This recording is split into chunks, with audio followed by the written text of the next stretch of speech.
Por que se investe tanto em formação de lideranças? Já parou para pensar que a grande maioria dos orçamentos da área de treinamento e desenvolvimento estão relacionadas com a formação das nossas lideranças? Se assim como eu, você também tem a curiosidade de saber o motivo ou os motivos pelos quais isso acontece, vem comigo que eu vou te falar tudo que eu consegui pesquisar e já tive a oportunidade de ver durante as consultorias e atuações em algumas das empresas por onde passei. Então vem comigo, nós vamos falar sobre isso. Se você está chegando agora e não é inscrito no nosso canal, se inscreva, não custa nada, só clicar aqui embaixo no botão e também deixa o seu like. Isso ajuda a transmitir o nosso conteúdo para outras pessoas que também se interessam pelo mesmo assunto que você que está aqui agora. Bacana? Então vamos lá, seja muito bem-vindo, vamos começar. Então, o que acontece, né? O que eu estava pensando ali com os meus botões, refletindo, falando um pouquinho sobre, pensando um pouquinho sobre esse universo de T&D e sempre voltado nessa situação de, olha, capacitar lideranças, formar lideranças, preciso dar uma capacitação para os meus líderes, realizar uma capacitação para os meus líderes, quem está chegando, quem já está na organização. E aí me bateu aquela curiosidade de saber como que isso hoje está acontecendo, o que a gente tem de principais números, indicadores, será que isso é uma tendência geral? Como é que funciona isso? Então, uma coisa que é muito importante, eu fui pesquisar, buscar dados aí e consegui encontrar algumas coisas que eu vou compartilhar com vocês. Fiz um estudo aprofundado sobre o tema e também conversei com algumas pessoas. E com base nisso, eu trouxe esse conteúdo, estou trazendo esse conteúdo para vocês e vou compartilhar a minha visão com vocês.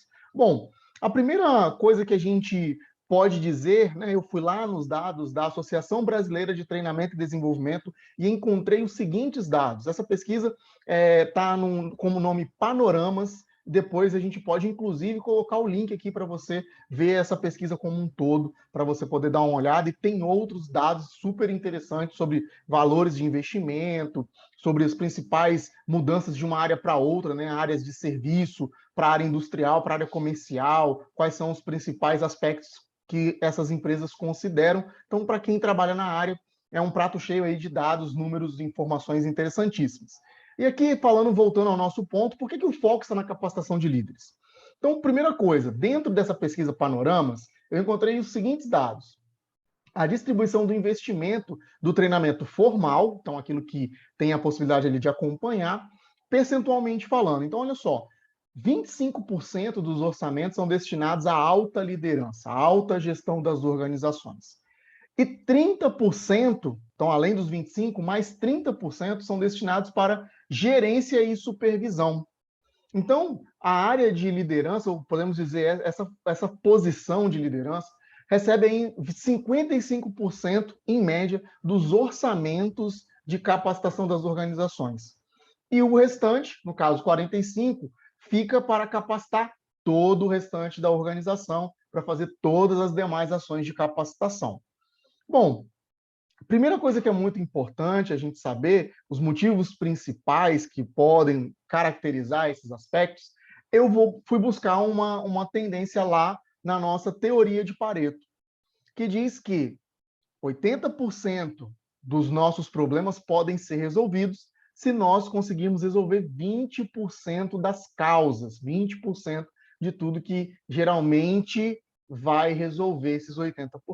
Então, você vai ter ali uma massa de problemas que, se você atacar 20% das causas, você vai conseguir reduzir 80% dos problemas. Em resumo, é isso que a teoria fala. E o que eu estou fazendo uma conexão? Por que eu estou fazendo essa conexão com liderança? Nós sabemos que a quantidade de líderes dentro de uma organização ela é menor do que a quantidade de colaboradores em posições operacionais, em posições iniciais dentro da cadeia hierárquica da organização. Logo, se a gente resolver a liderança, pessoal, a gente acaba tendo um efeito cascata ou uma ação top-down. Você vai melhorando as lideranças e essas lideranças vão compartilhando a visão, vão compartilhando as ações com os seus colaboradores, vão formando lideranças melhores e isso como um todo impacta dentro da cultura da organização. Então faz sentido na questão de nós não temos recursos ilimitados, nós não temos tempo ilimitado, então nós temos aí uma restrição nesses dois fatores, então a gente investe, né, a gente concentra o investimento em um grupo menor de pessoas que podem ser impactados de maneira ampla, já que é um grupo menor, e esse grupo fica encarregado de fazer o processo de desdobramento desse conhecimento, dessas práticas, dessas ações que fatalmente são realizadas ali dentro do processo de capacitação.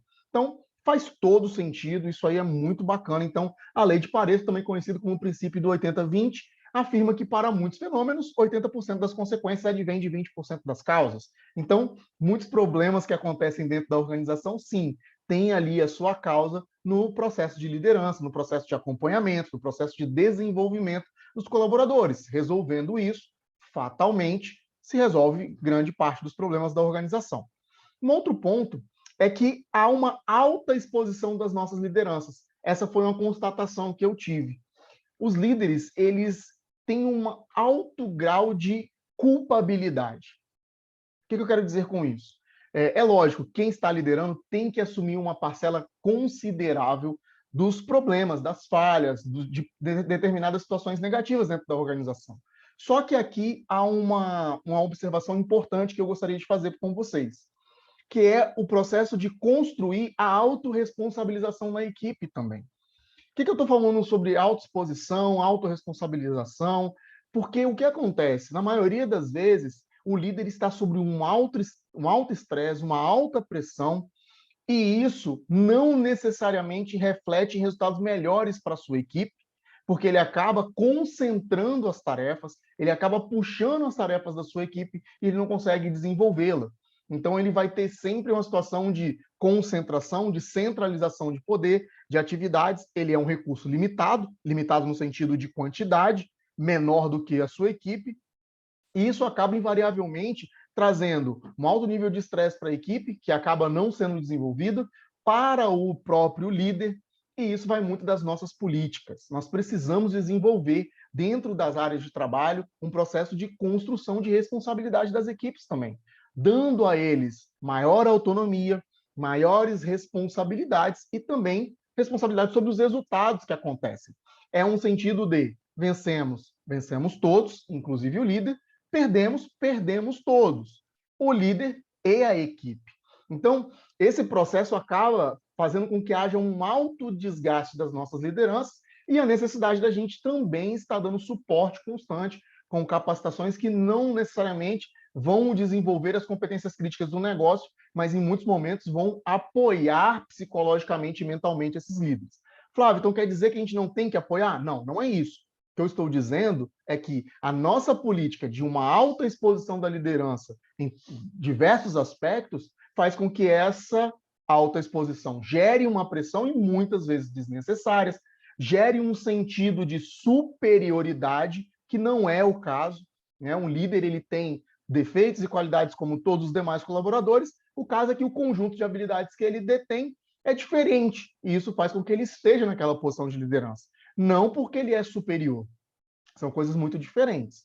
Agora, um outro ponto também que nós devemos considerar e que provavelmente leva a esse resultado de ter um alto investimento em liderança é que há uma visão dos gaps. Essa alta exposição faz com que a gente também veja muitas falhas. A gente consiga observar muitos pontos a serem preenchidos. E isso fatalmente leva a mais investimentos em capacitação. Então, por que o foco está na capacitação de líderes? Porque ele pode desdobrar, e isso é muito interessante, porque essa alta exposição faz com que a gente veja muitos gaps e ele também se desgaste bastante. Então, a gente acaba fazendo um alto investimento nesse aspecto. Agora, nós temos que ter cuidado com isso, né? Claro que existem pontos que fazem sentido, mas os cuidados também são necessários. Eu anotei alguns aqui para a gente poder entender. Primeiro, que a concentração de investimentos sem o desdobramento de qualificação pode trazer times de baixa qualificação e também produtividade. Então, ok, você tem uma alta concentração na liderança, quando isso desdobra, ótimo. Mas e quando não desdobra? E quando não há uma descida dessas informações, desse conhecimento gerado para o restante da cadeia?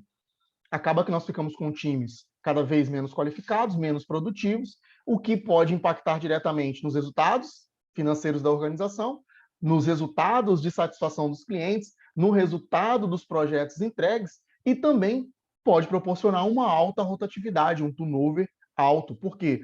Uma equipe com a baixa qualificação, com problemas de retorno de clientes, vai ter uma alta pressão e isso acaba influenciando na saída de colaboradores. Então, é muito importante a gente também entender esses aspectos. Olha, concentrar demais pode trazer alguns prejuízos, porque acaba que a gente concentra em poucas pessoas. Então, há um ponto a se rever também, principalmente no sentido de trazermos capacitações que tenham conexão com os objetivos estratégicos. Os líderes estão em uma posição tática ou estratégica, e eles precisam ser tratados como isso. Termos cuidado para não gerarmos capacitações para essas pessoas que, na verdade, repetem mais do mesmo, que, na verdade, trazem ali a necessidade de construção de habilidades que não são as habilidades que eles precisam para o dia a dia. Então, tudo isso pode ser melhor qualificado e, mesmo que não mude o percentual de investimento neste grupo, podemos extrair mais resultados se formos mais assertivos em nossos diagnósticos e, assim, ter uma conexão com os objetivos estratégicos. Um outro cuidado é a desconexão com a realidade de mercado. Então, em muitos momentos, nós temos muitas modas, né? Temos que ter muito cuidado com isso. Existem muitas modas dentro da área de treinamento e desenvolvimento, dentro da área de educação corporativa, são aqueles temas que começam a ficar muito em destaque, mas que em muitas situações, que algumas dessas situações, estão distantes da sua realidade ou da realidade da sua organização, que ainda demandam um tempo a mais para chegar e que você pode canalizar os seus investimentos para outros assuntos, para outros tópicos, e só mais à frente trazer esse assunto à tona, trazer esse conhecimento para ser debatido dentro da sua organização. Conhecer o tempo, conhecer a realidade do seu mercado também é muito importante para que você possa fazer investimentos assertivos. Bacana? Muito importante, então, falar sobre o que eu entendo ou como nós podemos trabalhar também melhor essa liderança. Para quê? Para que essa formação, desde o início, vá suprindo e preenchendo os gaps, para quando ele estiver na posição de liderança, esse investimento ser menor. Essa é uma estratégia que pode ser interessante.